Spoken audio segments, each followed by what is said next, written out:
اور ان لوگوں کی طرح نہ ہو جانا جنہوں نے یہ تو کہہ دیا کہ ہم نے سن لیا، مگر در حقیقت وہ سنتے نہ تھے۔ اللہ کے نزدیک تمام حیوانوں میں بدترین یقیناً وہ بہرے گونگے ہیں جو عقل سے کام نہیں لیتے، اور اگر اللہ ان میں بھلائی کا مادہ دیکھ لیتا تو انہیں سننے کی توفیق دیتا، اور اگر انہیں سنوا دیتا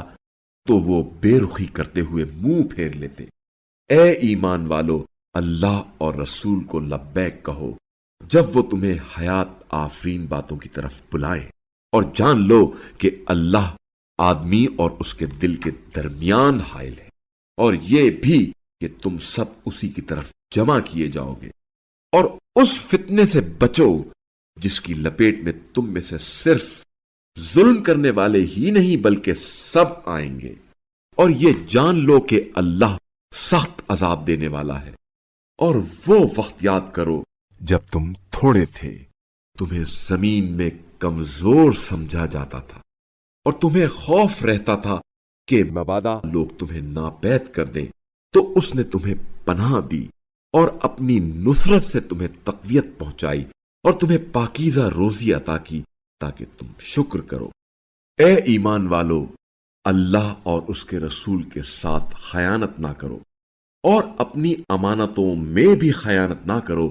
در حال کہ تم جانتے ہو، اور جان لو کہ تمہارے اموال اور تمہاری اولاد آزمائش ہیں، اور بے شک اللہ ہی کے ہاں اجر عظیم ہے۔ اے ایمان والو، اگر تم اللہ سے ڈرو تو وہ تمہیں حق و باطل میں تمیز کرنے کی طاقت عطا کرے گا، اور تمہارے گناہوں کو مٹا دے گا، اور تمہیں بخش دے گا، اور اللہ بڑے فضل والا ہے۔ اور وہ وقت یاد کریں جب یہ کفار آپ صلی اللہ علیہ وآلہ وسلم کے خلاف